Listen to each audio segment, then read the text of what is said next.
Perhaps the least cool thing you can do is tell someone a cool thing that happened in a video game that they don't play. So in today's video, I'm going to tell you about a cool thing that happened in The Darkest Dungeon. Let me share with you the terrible wonders I have come to know. Before we go full bore into talking about the video game in question, though, I think that there's a discussion to be had around the media landscape.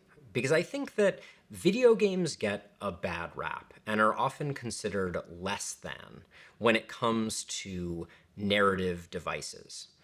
When you think about movies and books, they're held up on a pedestal. We as a society celebrate books and movies as high art in a way that video games simply aren't celebrated. And I think that's a problem because I think that video games at their peak of artistry are as inspiring and as capable of telling beautiful stories and sharing incredible revelations as books or movies are.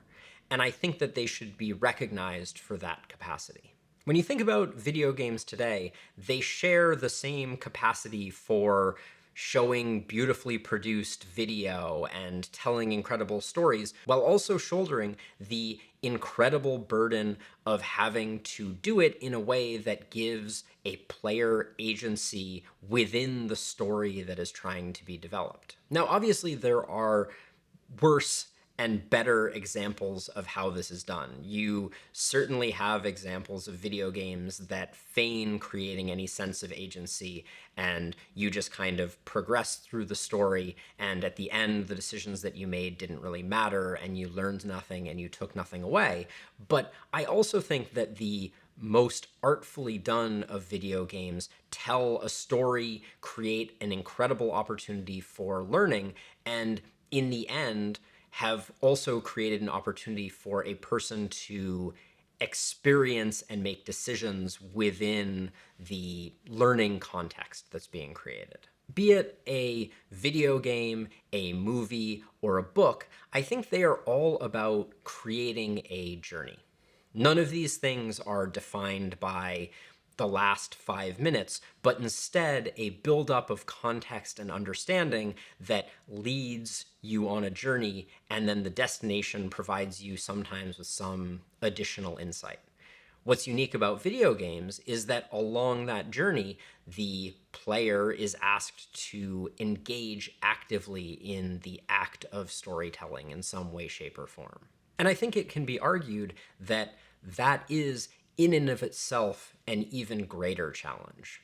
If you think it's hard to artfully tell a story, imagine telling that same story while relinquishing some of the control over how it unfurls to the agency of a random person who is consuming the thing that you're creating.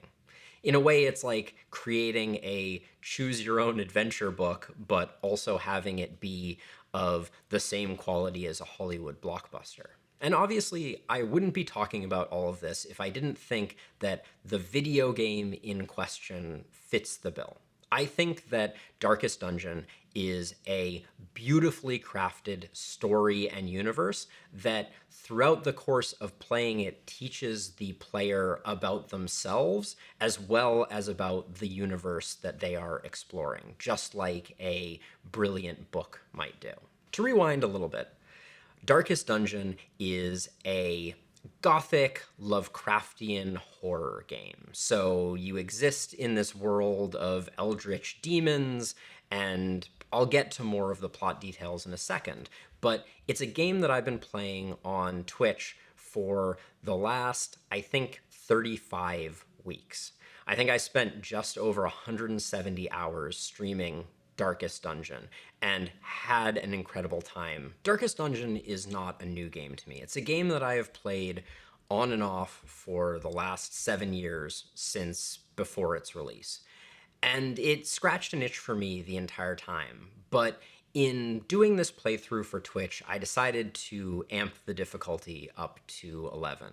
If you can see, yeah, the numbers all go to 11. And I did that by adding a modification called the Pitch Black Dungeon. And it adds a lot of story to the game, and at the same time also adds a lot of difficulty. So it was a kind of perfect Everest for me to summit as part of my Twitch stream. The game itself is broken up into two major components like most strategy games are. You have a macro and a micro level. At the macro level, you are managing a roster of heroes, managing their mental health, and also their general health. And then at a micro level, you are sending those adventurers into dungeons to recover lost heirlooms and things like that. The basic story goes that you receive a letter from this mysterious figure called the Ancestor. And it lets you know that you have inherited a castle and the hamlet associated with that castle. And when you show up, you find that it is overrun with eldritch horrors and demons, skeletons, fishmen, all sorts of scary things. And your job is to fight back the horde and rebuild the hamlet through the employment of a set of heroes. As the story unfurls, and some minor spoilers are going to happen here, you start to find out that all of this evil that is spreading across the countryside is the direct result of your ancestors' action. In time, you will know the tragic extent of my failings. He was kind of a morally depraved monster that kind of unleashed all of this horror onto the world. The Pitch Black Dungeon modification then adds a whole nother layer of named characters. These heroes you have on your roster now have an identity.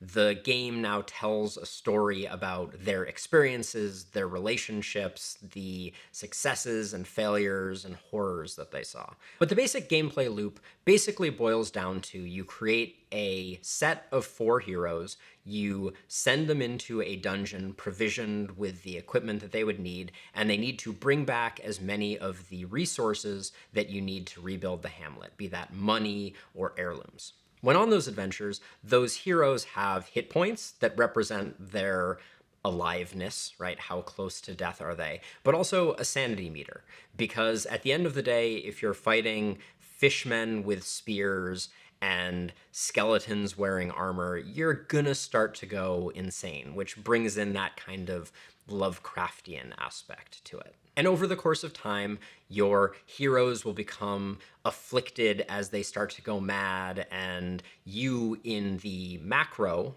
portion of the game, will have to manage your roster and take care of them.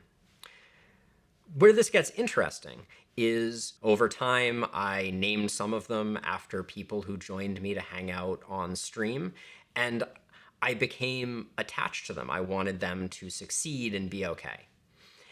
And this is where one of those lessons that is part of the journey of Darkest Dungeon came through that I think is particularly fascinating. Getting attached to your heroes in Darkest Dungeon is bad business. Maintaining heroes and their mental health and their sanity is very expensive. Trouble yourself not with the cost of this crusade. Its noble end affords you broad tolerance in your choice of means. As a result, it's generally a better policy to sacrifice and get rid of a hero and hire someone new rather than investing the money and time that is required to keep your roster of heroes healthy. And in previous playthroughs, that was very much the way that I played Darkest Dungeon. The lesson that I learned was that the people in the game are as much a resource as the money or the heirlooms that I had collected. But something changed when I started naming them after people that I was interacting with.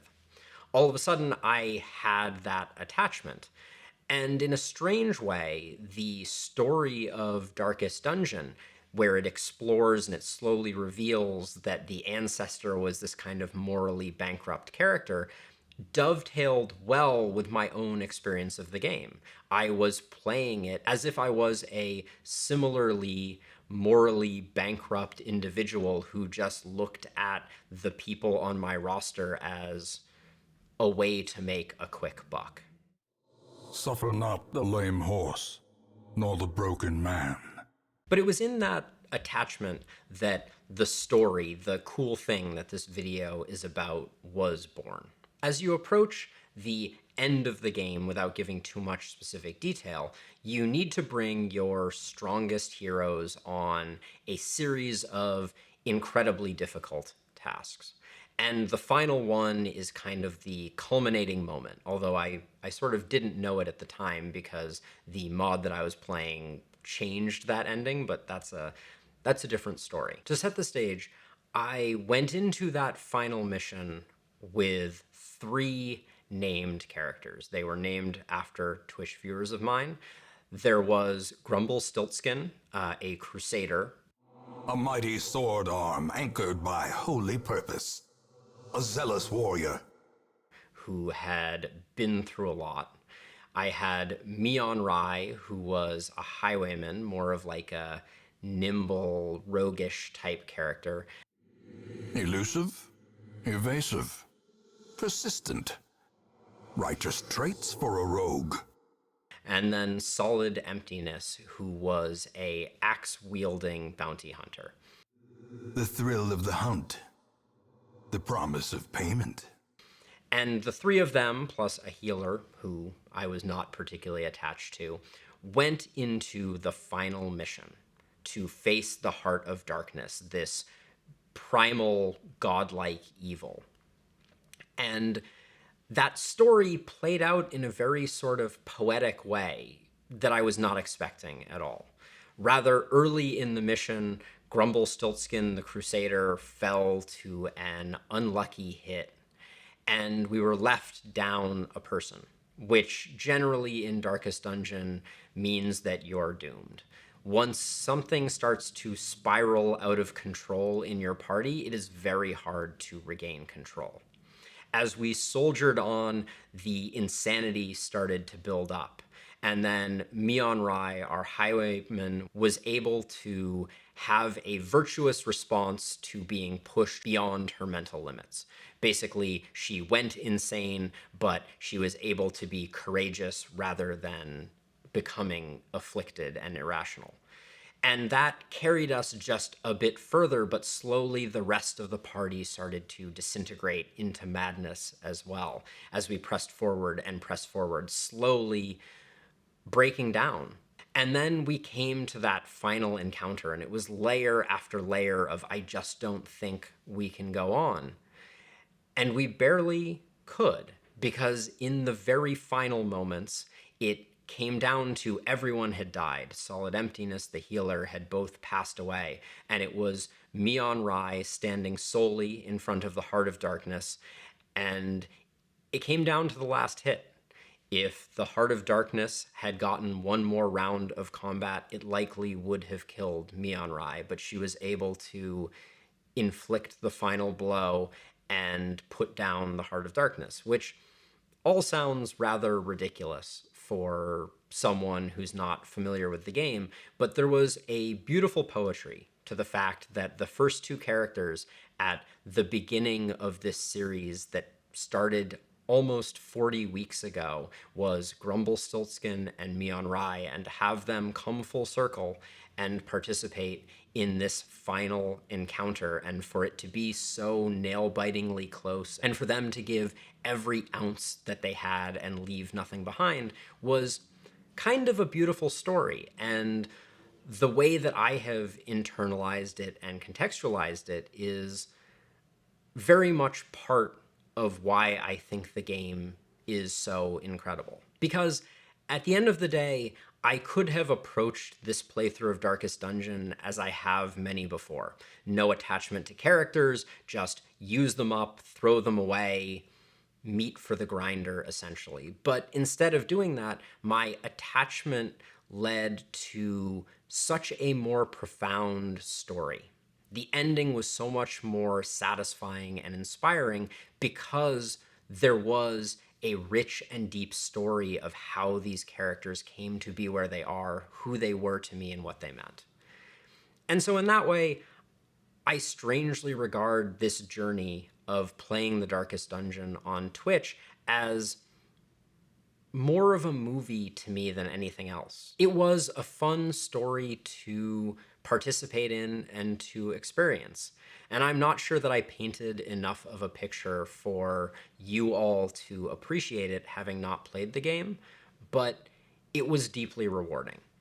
And it is one of the reasons that I think video games are given short shrift sometimes. I think that as narrative devices, they can be incredibly powerful and tell stories that tug at our heartstrings in the same way that a brilliant book or a beautiful movie can. So, with that, I have done the uncool thing. I tried my best to tell a story about a cool thing that happened to me in a video game, and that's about all I got.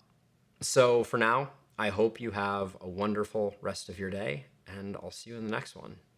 Bye bye. The poor caretaker. I fear his long-standing duties here have affected him. Not a potamus. Ponderous.